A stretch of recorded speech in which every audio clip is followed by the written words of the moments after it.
मालविंदर सिंह जी, लुधियाना से। राधा वल्लभ श्री हरिवंश महाराज जी, आपके चरणों में दंडवत प्रणाम।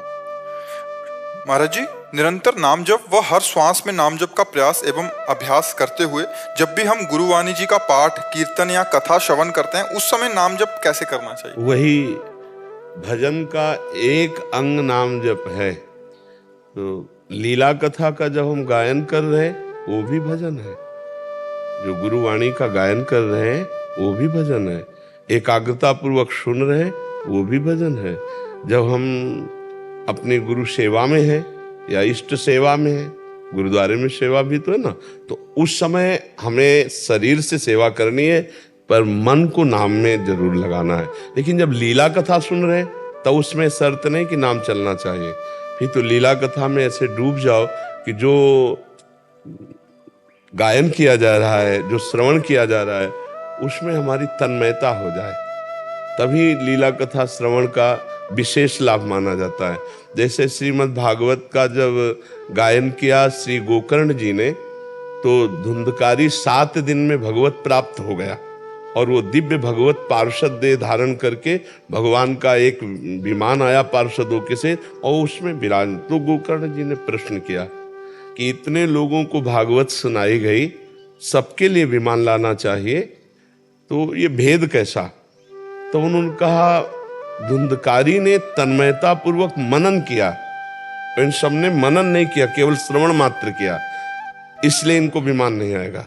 अगर अगली बार फिर कथा सुनाओ और ये सब मनन करें तो सब, तो कहते हैं कि वहां इतने विमान दूसरी बार आए कि एक भी कोई श्रोता नहीं बचा, सबको भगवत प्राप्ति हुई। तो जब हम गुरुवाणी श्रवण कर रहे हों या गायन कर रहे हों या हम भगवत चर्चा कर रहे हों या श्रवण कर रहे हो, तो उसमें तन्मयता की जरूरत है।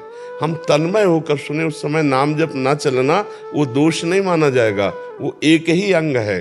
भगवान की प्राप्ति के लिए समर्थ है भगवान की कथा, समर्थ है भगवान का नाम, समर्थ है भगवान की सेवा, समर्थ है भगवान के प्रति समर्पण, समर्थ है भगवान का चिंतन स्मरण।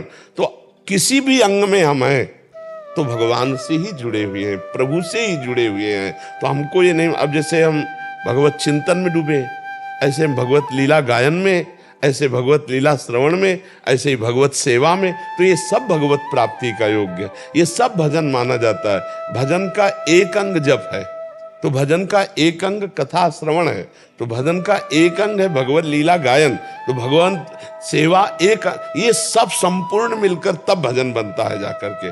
क्योंकि 8 पहर हम निरंतर चिंतन में केवल बैठे रहे ऐसा असंभव है, क्योंकि क्रियाशील प्रकृति है, वो क्रिया करा के रहेगी। तो हम हर क्रिया को भजन बना ले, हम हर इंद्री के विषय को भजन बना ले, हम हर वृत्ति को भजन बना ले, तभी हमारे को भगवत तत्व का अनुभव होगा। क्योंकि भगवान के सिवा जब कुछ रह न जाए, परमात्मा के सिवा कुछ रह न जाए, न सोच में, न दृष्टि में, न व्यवहार में, तभी वो भगवत प्राप्त होता है। जब तक अन्य है तब तक भगवत प्राप्ति नहीं होती। अन्य को अनन्य में ले आना है, एकमात्र भगवान का चिंतन, एकमात्र भगवान की लीला कथा, एकमात्र भगवान के लिए कर्म करना। संसार में कर्म किए बिना कोई एक क्षण भी नहीं रह सकता, तो हर कर्म को हमें भगवत स्वरूप बना देना है। समझ पा रहे? वो निरंतर भजन ही माना जाएगा।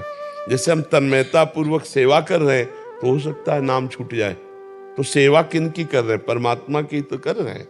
जो हम व्यवहार कर रहे हैं इसको भी हमें परमार्थ बनाना होगा। जैसे हम नौकरी कर रहे हैं या व्यापार कर रहे हैं या किसानी कर रहे हैं या जो भी कार्य कर रहे हैं, उसको हमें परमात्मा को अर्पित करना होगा, वो भजन बन जाएगा। जो कार्य हम प्रभु को अर्पित कर देते हैं वो भगवत प्राप्ति कराने वाला हो जाता है। ये तो सर्वाणि कर्माणि मयि सन्न्यस्य मत्पराः अनन्येनैव योगेन माम ध्यायन्तु उपासते। जो अनन्य भाव से, मेरी उपासना के भाव से सारे कर्म मुझको अर्पित कर देता है, तो भगवान कह रहे हैं वो भजन हो जाता है। तेसा माम समुद्धरता मृत्यु संसार सागरात, इस मृत्यु संसार सागर से मैं उसे पार करता हूँ। तो वो भजन ही है, उसमें चिंता नहीं करनी। हाँ, जब मन भागने लगे, लीला श्रवण कर रहे हो मन भाग रहा है, तो फिर नाम में लगाओ, नहीं तो कथा ही पर्याप्त है। उस समय रोमांच होने लगे, अश्रुधारा बहने लगे, जब हम गुरुजनों की वाणी पढ़ रहे हो, गुरुजनों के चरित्र पढ़ रहे हो, महान भगवान की पवित्र लीलाएं सुन, तो उसी में इतना रस है कि पूरा मन तन्मय कर दे। अगर ऐसा नहीं हो रहा तो हम जहां भागे तो फिर उसे घसीट करके हम नाम में लगाते जाएं और कथा सुनते जाएं। बकाया रस तो तभी आएगा जब श्रवणेंद्री में ही पूरी वृत्ति लग जाए। जिनके श्रवण समुद्र समाना और कथा तुम्हारी सुभग सरिनाना, भरे निरंतर होई न पूरे। ऐसा रस आता है कि फिर रोमांच होने लगता है, अश्रुधारा बहने लगती है भगवान की चर्चा करने में, भगवान की चर्चा सुनने में। अगर रस आ गया तो फिर और कुछ बकाया नहीं रह जाएगा, फिर रूप और लीला ये दोनों प्रकाशित हो जाएंगे। भगवान का रूप, भगवान की लीला। भगवान का साक्षात्कार कराने में सर्वसमर्थ जैसे नाम है, ऐसे लीला है। मथुरा की ब्राह्मण पत्नियों ने कोई और साधना नहीं की थी, केवल वृंदावन से पुष्प मालिनी लेकर जाती और बताती लाला ऐसी पोशाक धारण किया था। आज लाला ने ये लीला की तो उनके हृदय में लालसा जागृत हो गई, जो दुर्लभ वस्तु है भगवत मिलन की। तो भगवान ने संयोग बुलाया और एक दिन सखाओं को बहुत भूख लगी और ऐसी दिशा में ले गए जहां उनका भोजन पहुंचना संभव था, और भगवान सुबह लाए नहीं। तो अब सखाओं ने कहा, कन्हैया यहाँ भोजन आने वाला है नहीं, भूख बहुत लगी। राजा पहले ब्राह्मणों के पास भेजा, वेदज्ञ हैं, याज्ञिक हैं, लेकिन भगवत भाव रहित है। क्योंकि अगर भगवत भाव होता तो वो कह रहे थे कि श्री कृष्ण बलराम भूखे हैं, यज्ञ भुगता भगवान स्वयं मांग रहे हैं, उन्होंने मना कर। अच्छा, ना भगवत भाव हो तो भी यज्ञ का एक धर्म होता है कि अगर कोई भूखा आ जाए तो वापस न जाने पावे, कोई याचक आ जाए तो लेकिन उन्होंने ध्यान नहीं दिया कि ये तो ग्वाले हैं। लौट कर गए, भगवान से कहा कि उन लोगों ने तो भोजन नहीं दिया। तो बोले उनकी पत्नियों के पास जाओ। और बोले प्रभु पत्नियों के पास, बोले उनसे हमारा परिचय है, क्योंकि वो लीला कथा सुनती है।